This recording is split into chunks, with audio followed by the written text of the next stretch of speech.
How are you sleeping? Are you sleeping? I'm Dr. Shelby Harris, Director of Sleep Health at Sleepopolis, and this is Sleep Talking with Dr. Shelby, the show that dives deep into all things sleep so you can get the rest you deserve. Today, we're discussing the perfect bedroom with interior designer Jenny Pritzker. But first, are you burnt out? Everyone has periods of stress, but when that stress is prolonged, it can lead to chronic exhaustion or even burnout, and it can affect anyone. So if you've been feeling more tired, more irritable, and more stressed and want to know if it's burnout, try answering these following questions. So first, when I wake up, do I lack energy for a new day? Second, am I constantly exhausted even after a full night's sleep? That's a big one for many. Third, do I feel emotionally numb to things I once enjoyed? Fourth, am I getting sick or having headaches more than usual? And lastly, do I get frustrated more easily or even over small things get frustrated? If you answered yes to any of these, fend off that burnout by prioritizing yourself this week. So go to bed a little earlier if you can. Delegate some tasks at work, take a walk, even redecorate your bedroom. Because if you are burned out, it can only make it harder to sleep. They cycle back and forth, the burnout and the poor sleep. And before long, that exhaustion could impact your personal relationships, your performance at work, and your own health. What's your take on this, Jenny? How do you like to avoid burnout? I think it's good sometimes to do exactly what you said. Take a little time for yourself. I was actually feeling very burnt out last week, and I said one day, Mm. I'm going to take a walk, and I got myself a nice takeout lunch, and I sort of Nice. pulled myself together. And I think it does work, just prioritizing yourself a little bit. Yeah, you got to take like a break. Yeah, I will. I do a lot on social media, as people know, but sometimes like I get quieter on social media because I just need to not look at a screen. So I sometimes will just not look at a screen. Maybe I'll watch a show that I really like. So that's a screen, but I might do that. But yeah, it's really, really important to try and take those breaks and prioritize yourself.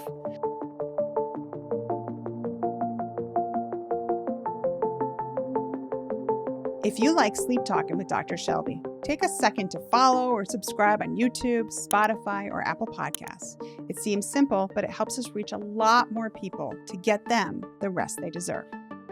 How do you organize your bedroom for better sleep?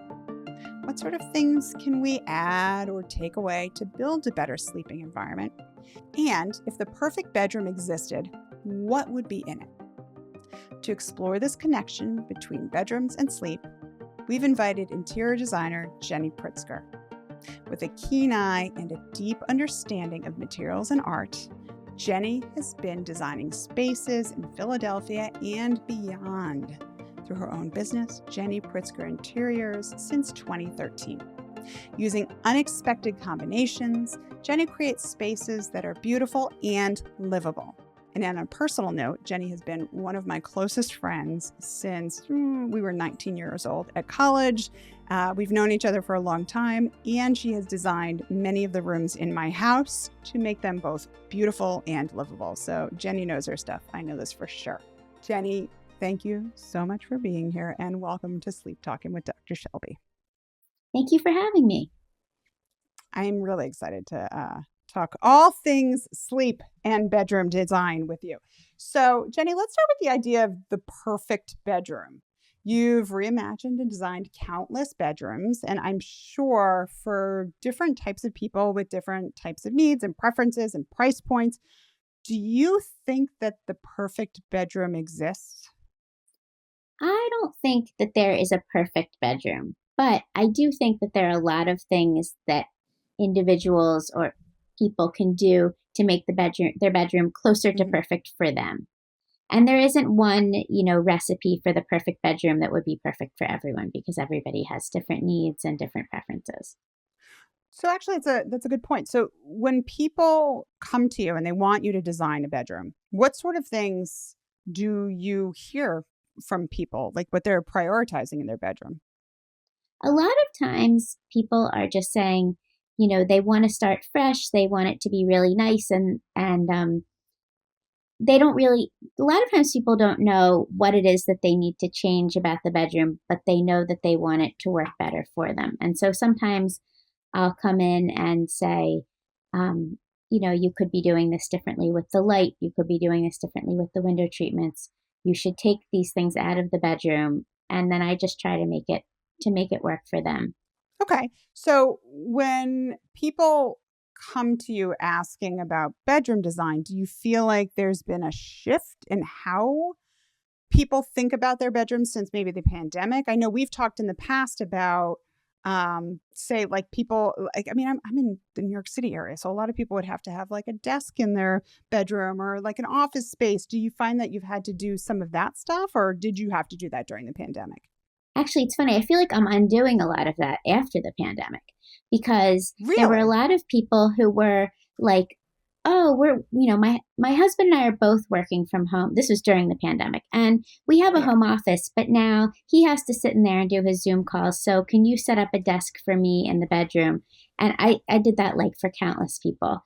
And then I think after the fact, people are going back to the office, and I've been, sort of taking some of those desks away or moving a desk into a closet or something like that because I do not think that's an ideal setup. The last thing I would want to look at when I'm trying to fall asleep or when I'm waking up in the morning is like a pile of papers that I have to address or my messy desk or some mail. I mean, you know, I think, but it is an interesting shift. And I do think during the pandemic, people were starting to look over every little thing in their house, everything. They were in their houses all the time. Yeah. And, now people are not, I mean, people are still sleeping in their houses, but they're not Yeah. nitpicking every little thing in the house like they were a few years ago. Interesting. So when you're designing a bedroom for someone, even if they don't fully know what they want, I'm assuming people want their bedroom to be a place where they can relax, where they can hopefully sleep. What are things that you bring to the table or think about, shall I say, when you're thinking about designing a bedroom for someone? To me, there are a lot of specifics which I can go into, but the most important thing is that you walk into the room and you feel like this is a relaxing space. You walk in and you Mhm. feel, I feel relaxed now. And so there are a lot of different things that need to happen to achieve that. And of course, talking about a vibe is a sort of a non specific thing that you sort of have to know it when you see it or know it when you Right. feel it, but it's the most important thing. And so things like a cluttered desk, like we just talked about, that definitely takes Yeah. away from the vibe. But I think, a soothing color palette, a certain kind of a layout, certain kinds of Mhm. materials can all contribute to giving it that feeling. So what would be when you say a soothing kind of color palette, what colors would you necessarily like think of as soothing? I personally think that light colors are Mhm. soothing and a soft color palette is soothing. I have on my walls in my bedroom a very soft peach, which is not something that most people will go for these days, No, but it's like a very relaxing color. A very soft gray blue, a soft that's what beige, I like have. I can see in your background. That's an inviting Yeah. and soothing color. So soft, inviting colors. So I know you love orange. Yes, I Orange. love That's how you orange, but say I it. wouldn't put it in my bedroom. Not in a bedroom. Okay. Right. What about when we think about bedding for people? And let's also be mindful of different price points, right? Like, so not everyone's able to go to a designer. Right. What what would you recommend for the kind of bedding that if people are really putting sleep as a priority and they're thinking about that bedding that's comfortable, what kind of fabrics would you recommend and where do you suggest people look? Because fabrics can or bedding can be really expensive. It can be crazy. And it's interesting because, there are different parts of the bed. There's the mattress and the pillows, and you've Hmm. talked about these kinds of things a lot. And there are the sheets, and then there's what's on top of the bed. And what I will tell you from having worked with a lot of people is number one, there are people who prefer a quilt or like a thin blanket. They don't want anything heavy on them. And then there are people who love like a huge, heavy, fluffy duvet. And it's totally Hmm. personal preference. I like for myself a fluffy duvet. And I also think you walk in and Same. you see that and it's inviting. Sometimes people will do, uh, I will talk about a layered approach to many things in the bedroom, but you could have like a coverlet and then you could have a duvet folded up at the foot of the bed. I have done that for people. That looks nice. And Mm. then you have options.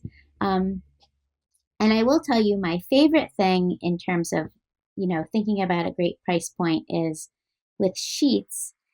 I have a favorite sheet, which is from Land's End, which is a sateen sheet, and it's really, really well priced. I can look it up and tell you, or I can send you the link later for what it is if you want to share. But Mm. it was recommended actually on This Oak House, which is a favorite Instagram account of mine.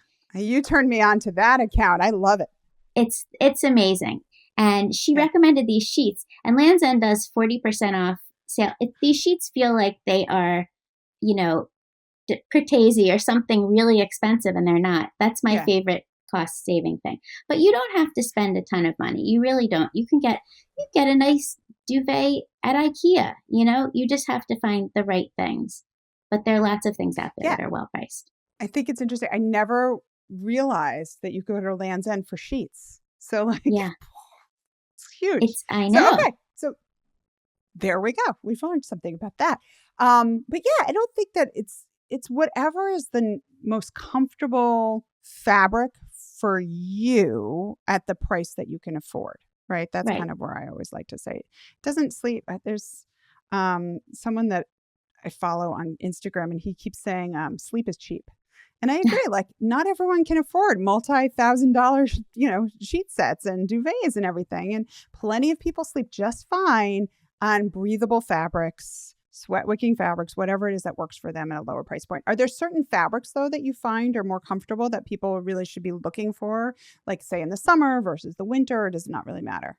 Well, I think I think with regular sheets, not talking about cooling sheets or flannel sheets or anything Yeah. like that, they're usually either percale or they're sateen. And I Okay. think that is a little bit of a personal preference. Like you could feel the sheet and see how does it feel to you. These sheets that I'm talking about that I've like recommended to so many people are sateen, but to some people that might feel it's like a little bit slippery, and a Mm, percale feels more like when you think of, I mean, they're all cotton, but feels more like like cottony. crisp. Yeah. Yeah.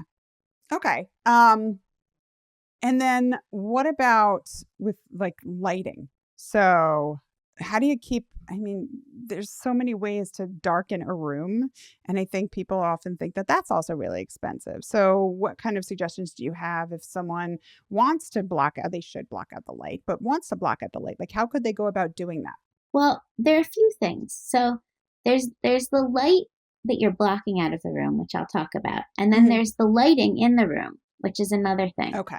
So the lighting in the room, I will also suggest a layered approach to this.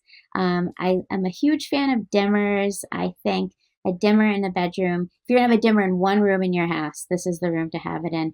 As you start to Great. wind down, you can dim the light down. You can have, you don't have to have like a bright light while you're getting ready for bed.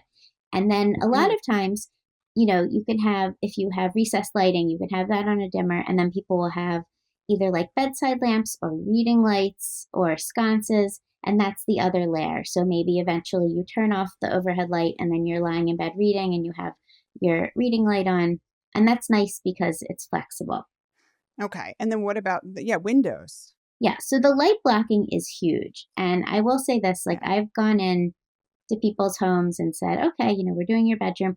All right, let's do window treatments. And I said, do you want blackout? And you wouldn't believe how many people have said to me, I don't know, I've never had that before. And I think it's like a game changer. I mean, I think Right. blackout is great. Everybody has slept in a hotel room where Exactly. you close those draperies and it's like you're in a cave.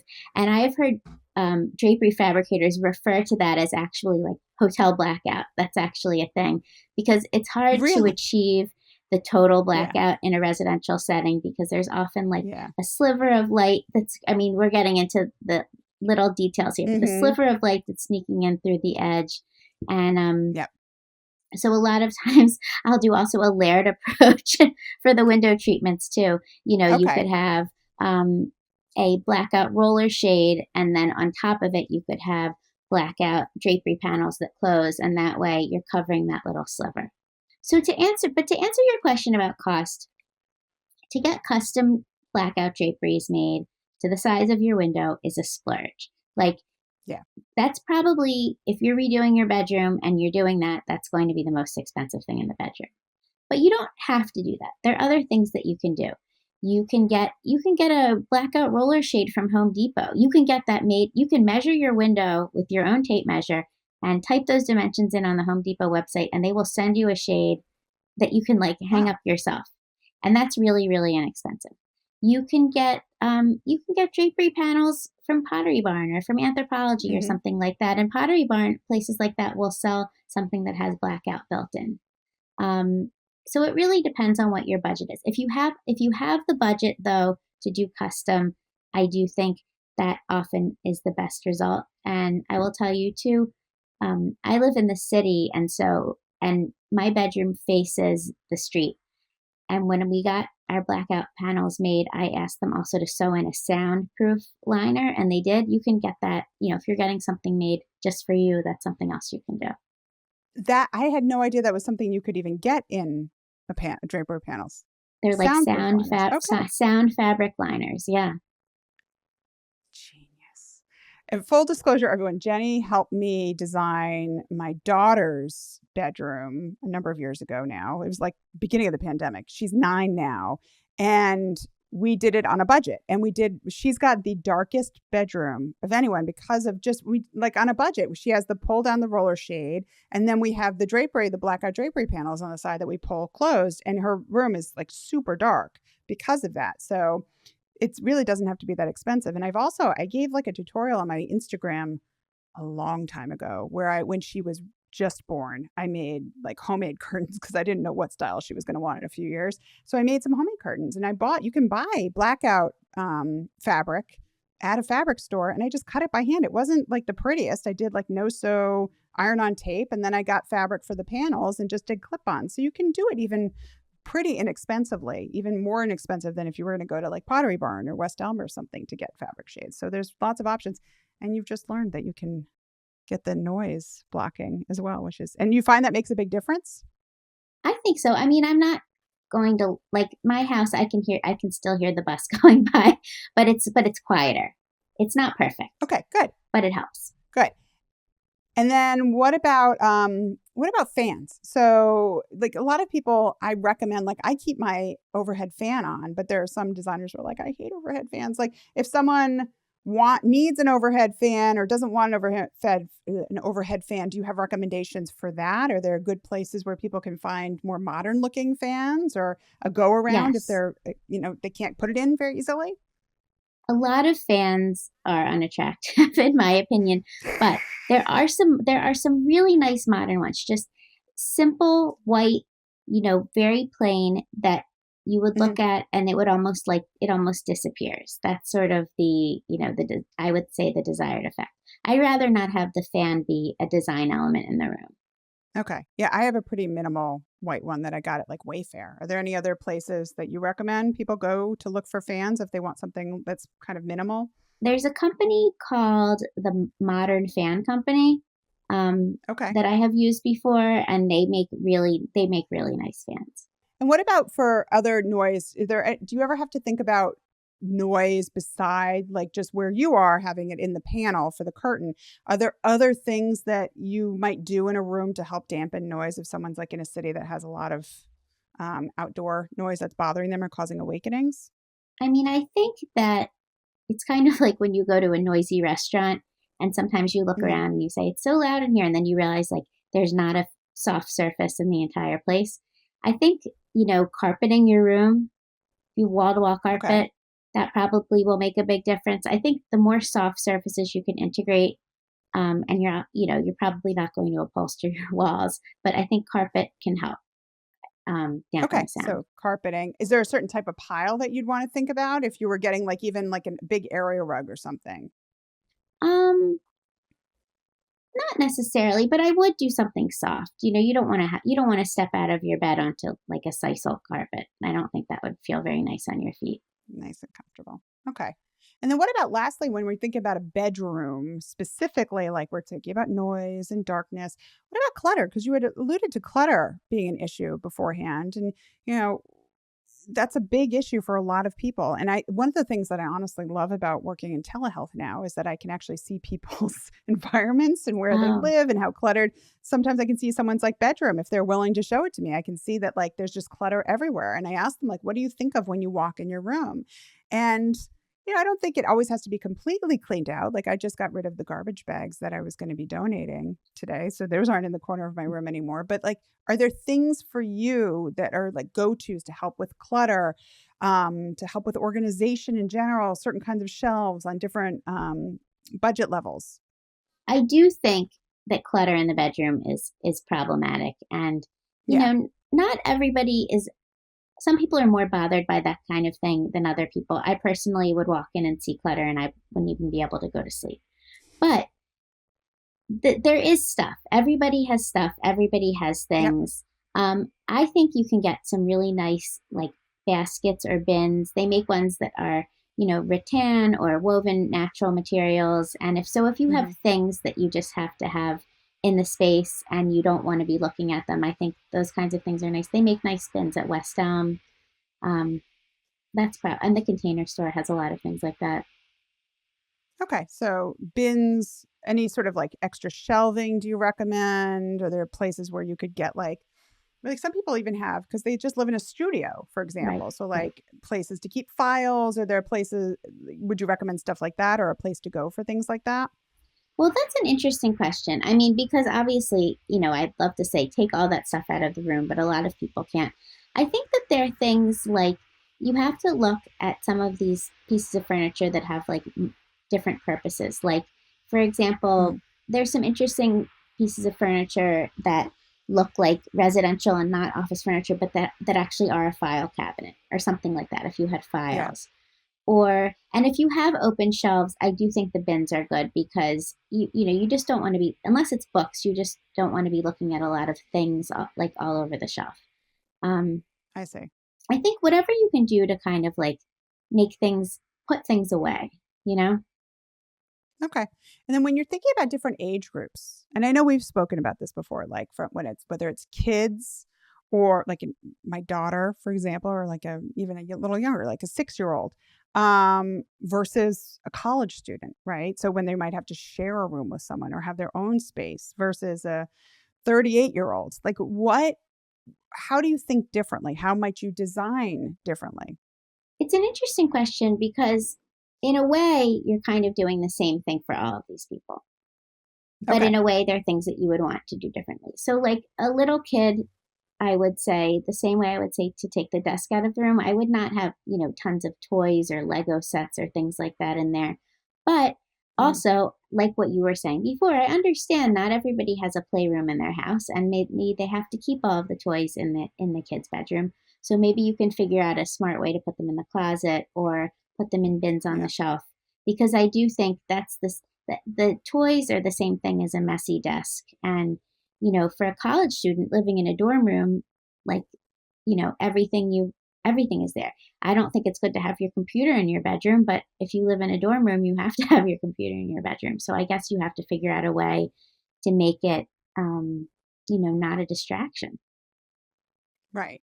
And are there things that people could do if they're, say, in a dorm room that would not be permanent to make their bedroom feel more conducive to a comfortable, relaxing place? It's very interesting. There's a whole huge industry of dorm room decor now that did not exist when we were in college. Huh. Yeah. And a lot of people are interestingly, because you were ahead of the time how you had your bed lofted when we were in college. A lot of people are lofting their beds and using them for storage, but they'll have like something covering up the bottom. I don't Yeah. know, some sort of a panel or something, so you can't see a fabric panel, so you can't see that there's like all of these things stacked and stored under the bed and things like that to So sort of keep the clutter away. I didn't use mine for listeners. I did not use mine for storage. I used it to put my grandfather's Barcalounger, if anybody is old enough to know what a Barcalounger is, underneath there, so I could then watch TV. Okay, so that's really clever, right? Is to loft your bed a bit too, so that you can get the storage there. What about like the walls, right? I mean, I just remember back when we were at Brown, like at least in the dorms that we were in, the cinder block walls, like that's pretty cold and uninviting. Like, are there things that people could be doing in there to make that feel better?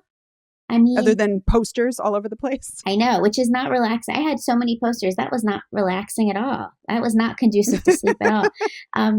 I mean, I saw something on Instagram recently. Someone had put, they came and they put temporary wallpaper up over the whole dorm room. That seemed Genius. Yeah. very labor intensive, but it looked incredible. It looked incredible. If you're willing to, do a little work, I think you can really make it look like an inviting residential space. Right. So, yeah, think about how you want it to look, what would be inviting, because you're going to spend a lot of time in your dorm room. And then, like you said, we talked about adults, like how we might want to design a bit different there versus a younger kid. But some of the basics, dark, quiet, cool, comfortable, are Right. still all the things that we think of. What about scent? Do you ever think about scent? Do people ever say like they want certain scents in their room, candles, aromatherapy, or is that something that they do kind of after the fact? I haven't ever had anybody ask me about that, but it's an interesting question because I'm not a big scent person myself, but I stayed at a very nice hotel last year where they had one of the amenities that they had was this lavender pillow spray, which seems very odd. And I sprayed it Mm-hmm. and I sprayed it on my pillow and it was like it was very relaxing. I mean, that's a very specific thing. I think some people might hate the smell of that and it would not make Yeah. them go to sleep. But I think that, if there's a scent that you love that's very relaxing to you, I think that could be a nice thing to integrate. Although I don't know about Okay. candles or things like that. Yeah, I don't really love scent so much just as someone who has migraines and strong scents can give me a migraine. So like things like lavender, I have patients that swear by those sprays and lavender candles and all that stuff. But for me, it's too much. So I like to actually have a completely scent-free bedroom as well. Do you have any other tips or tricks for bedrooms that you'd like to share? Maybe something that you don't get asked about a lot, that you're always thinking about when it comes to designing bedrooms? Yes, I will say the one thing is to think about nightstands, which pretty much every Oh, bedroom has. Um, I think nightstands are really interesting because they serve a lot of purposes. People store things in them. Some people just want a very plain nightstand where they can just put like a book or an alarm clock or a glass of hmm, water. But it is an important piece. And the one thing that I will say about nightstands is that if you have two nightstands, they do not have to be the same. You don't feel that you have to have a pair of matching nightstands. so matchy matchy doesn't have to be the goal Doesn't here, have to be. because I think a lot of people just get sets and then it's just easier, but It it can doesn't have be, to and be it that looks way. great, but it doesn't Yeah. have to be. And I think the thing to think about too is that a lot of people listening, and as we're getting older, a lot more people are being diagnosed with sleep apnea. So they have their machine that has to go next to their bed. And so if you can have a nice place to put it, even Right. better. And sometimes I think about like I have patients that will put it in drawers. Like if you get a nightstand that has a drawer, then you can put it in the drawer and then just open up the drawer at night. So you can then have a place to hide it at night Right. too. Or I mean during the day. So it's not like obvious. Um, so, Jenny, we like to end with something to sleep on. So, it's one last point for anyone looking to change their sleep habits. So, when it comes to everything that we've just discussed today, we're looking at bedroom environment and the perfect bedroom, if that even does exist and doesn't seem to so much, do you have any final thoughts for our audience? Maybe something to sleep on? I would just say if you want to make your bedroom a better place for you to sleep, I would prioritize two things. I would find Okay. very comfortable sheets and I would think about getting light blocking window treatments. I think those are the most important things. If you can only make one or two changes in your bedroom, those are the two things you should do. Most bang for your buck. That's great. Yes. Well, thank you again for being here, Jenny. This was a lot of fun talking about a topic that we both love very much. So I feel inspired to maybe reorganize my bedroom a bit because it needs it right now. And I bet that a lot of people in our audience are thinking about their bedroom and what they might be able to change as well. So thank you very much for being here. Thank you for having me. This was so much fun. Thanks for listening to Sleep Talking with Dr. Shelby, a Sleepopolis original podcast. Remember, if you're tired of hitting snooze, hit subscribe or follow right now in YouTube, Apple Podcasts, Spotify, or wherever you're listening. And for even more sleep tips, visit sleepopolis.com and my Instagram page at SleepDocShelby. Today's episode was produced by Ready Freddy Media. Our Senior Director of Content is Alana Nunez. Our Head of Content is Molly Stout. And I'm Dr. Shelby Harris. Until next time, sleep well.